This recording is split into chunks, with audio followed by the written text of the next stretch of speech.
من نزدیک 40 سال خدمت کردم. از این 40 سال 30 سالش توی جمهوری اسلامی بوده، تقریبا 10 سالش توی رژیم گذشته.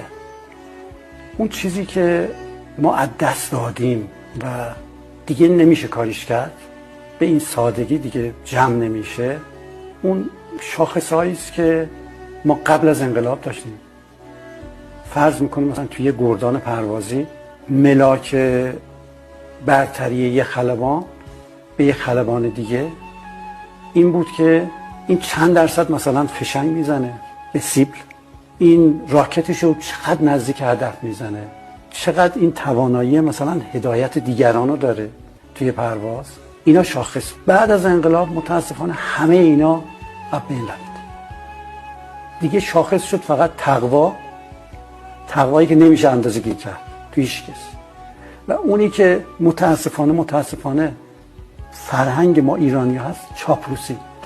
چون هیچ خرجی هم واسش نمی کنیم، چاپلوسی شده معیار ما.